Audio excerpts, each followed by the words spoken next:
The clatter of ceramic on ceramic was the soundtrack to Amara's life. The scent of burnt coffee and stale grease clung to her clothes like a second skin. For 10 hours a day, 6 days a week, she was a waitress, a ghost in the machine of the 24-hour Starlight Diner. Her dreams, once as vibrant as the acrylics she could no longer afford, were now muted, coated in a fine layer of dust and exhaustion. Her hands, which once danced across canvases, were now calloused from hot plates and raw from dishwater. They were hands that told a story of survival, not creation. One Tuesday night, just as the city was exhaling its last breath of the day, a man sat in her section. He was older, dressed in a simple, well-worn tweed jacket that seemed out of place in the sticky vinyl booth. He ordered black coffee and a slice of apple pie, and for the next hour, he just sat, watching the tired ballet of the diner with quiet, intelligent eyes. When Amara brought him the check, he slid a $100 bill across the table. "I can't break this, sir," she said, her voice weary. "It's not for the pie," he replied, his voice a low, gentle rumble. "It's for you." He had already stood up, leaving the bill and a napkin on the table. As he walked out, Amara picked up the napkin. Scrawled in elegant, inky script were 7 words that would tilt her world on its axis: "Your hands have a story to tell." Amara stared at the note, a strange mix of fear and fascination prickling her skin. She'd had her share of strange customers, but this was different. It wasn't a pickup line, it felt like a diagnosis. She pocketed the money and the napkin, her heart thumping a nervous rhythm against her ribs. For the rest of her shift, she couldn't shake the feeling of being seen, truly seen, for the first time in years. Days turned into a week, and the memory of the quiet man began to fade, dismissed as a peculiar but harmless encounter. The $100 went to overdue bills, and the napkin was tucked away in a cracked teacup that held her few remaining paintbrushes. Life went on. Until a thick, cream-colored envelope arrived, wedged into the mail slot of her cramped apartment door. It was addressed to Ms. Amara Washington, in the same elegant script from the napkin. Inside, an embossed card requested her presence at a private viewing at the illustrious Du Bois Gallery, an institution so far removed from her reality it might as well have been on another planet. It was the kind of place that represented everything she once aspired to and now resented, a world of gatekeepers and critics who decided what was and wasn't art. The invitation was signed by one Julian Croft. A quick, skeptical search on her phone's cracked screen revealed the truth: Julian Croft was a reclusive tech billionaire, a legendary and eccentric art collector. And he was the man from the diner. Against her better judgment, fueled by a potent cocktail of curiosity and a desperate need for something, anything, to change, Amara decided to go. She spent an hour agonizing over her wardrobe, finally settling on a simple black dress she'd owned for years, the only decent thing she had. Walking into the Du Bois Gallery was like stepping into another dimension. The air was different, cool and silent, smelling of money and polished wood. Men in tailored suits and women dripping with jewels drifted from one massive canvas to another, their voices a low, pretentious hum. Amara felt like a crow in a flock of peacocks.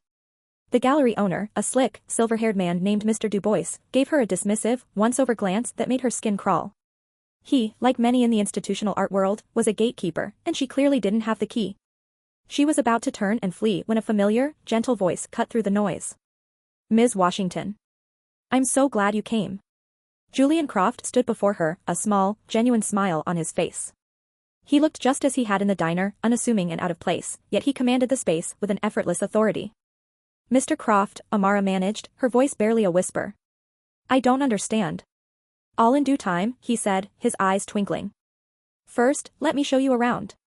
Tell me what you think. I value an honest opinion." He guided her through the sprawling rooms, past works by masters she had only ever seen in textbooks. He didn't talk about their monetary value or their fame, he talked about the brushstrokes, the use of light, the emotion trapped within the pigment. He spoke of art with the raw passion of a creator, not just a collector. He explained that most of the pieces were from his private collection, loaned to the gallery. "The art world can be suffocating," he confided in her as they walked. "Full of people who buy with their ears, not their eyes. They listen for the name, for the buzz, but they don't truly see the work." His words resonated deep within her, touching a part of her soul she thought had withered away. He was speaking her language, the language of the forgotten artist. Finally, he led her away from the main crowd, down a quiet, roped-off corridor to a secluded wing of the gallery. The space was empty save for a single, large painting hanging on the far wall, illuminated by a soft, focused light. Amara's breath caught in her throat. The canvas was a riot of color and emotion, an abstract explosion of deep blues, fiery oranges, and desperate streaks of gold. It was chaotic yet harmonious, a maelstrom of feeling that was at once painful and profoundly hopeful. It depicted a storm, but also the calm at its center. It felt familiar. It felt like her. "This," Julian said softly, "is the most expensive piece in the gallery." Valued at over $8 million. What do you think of it? Amara couldn't tear her eyes away. She forgot where she was, who she was with. She was just a girl in front of a painting that was speaking directly to her spirit. Unaware of the gravity of his question, and forgetting all pretense, she spoke from her heart. I think, she began, her voice trembling slightly, I think it's screaming. The artist poured so much of themselves into this, so much pain.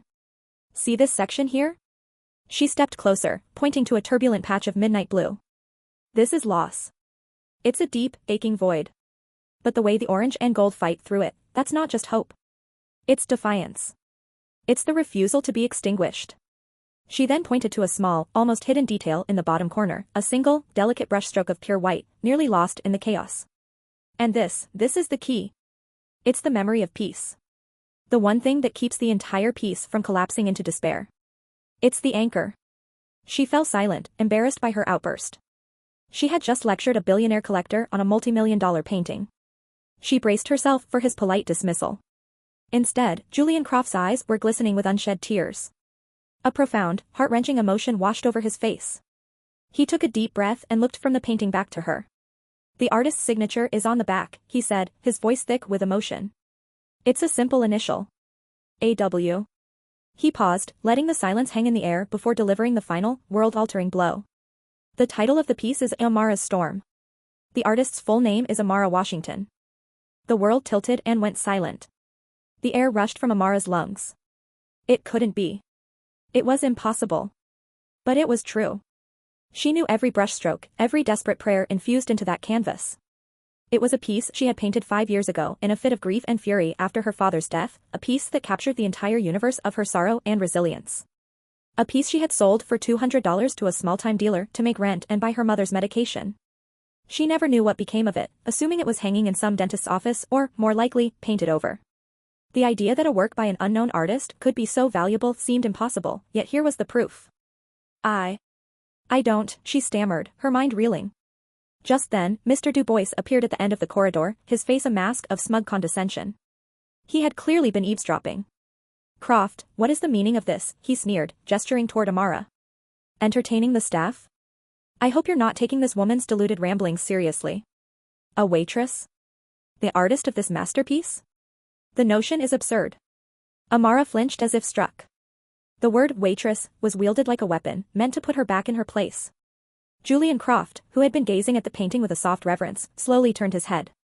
The warmth in his eyes had been replaced by a glacial cold. He fixed his gaze on the gallery owner, and the temperature in the corridor seemed to drop by 20 degrees.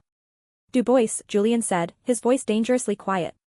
This waitress has more artistic integrity in her little finger than you have in your entire, vapid collection of overpriced decor. She saw the soul of this piece because she is the soul of this piece. He took a step closer to the stunned gallery owner. You have been the curator of my collection for 10 years. And in all that time, you have never once spoken of the art with an ounce of the passion and insight Ms. Washington just displayed. You see price tags. She sees truth. He paused, letting the words hang like a death sentence. As of this moment, our contract is terminated. I will have my collection removed by the end of the week. You are no longer worthy of housing it. Du Bois's face went from smug to ashen in a heartbeat. He opened and closed his mouth like a fish, but no sound came out. Julian turned his back on the disgraced man and faced Amara, his expression softening once more. Please, he said, gesturing to a small bench. Let me explain. They sat, and Julian told her the story. His late wife, Victoria, had been a painter herself. She was brilliant, he said, but the art world, with its sexism and elitism, had no place for her. She was never recognized in her lifetime. A few years before she passed away, she had been exploring small, independent galleries when she stumbled upon Amara's Storm. She bought it on the spot, telling Julian she had found a kindred spirit, an artist with a voice so powerful it had to be heard. It was her most treasured possession, Julian said, his voice cracking. She spent the last year of her life trying to find a Washington. She wanted to give you the resources you deserved, the platform she never had. But she ran out of time. After Victoria's death, Julian was adrift in grief. He found his wife's journals, filled with notes about the painting and her desperate search for its creator. Finding Amara became his mission, a way to honor his wife's final wish. He started frequenting diners and cafes, looking not for a face, but for a pair of hands. Victoria always said you could tell an artist by their hands, he explained. The way they move, the care they take, even in the most mundane tasks. When I saw you at the diner, the way you arranged the cutlery, the way your fingers instinctively found their place on the edge of a plate. I saw it. I saw the artist. He had bought the pie and left the note on a wild, desperate hunch.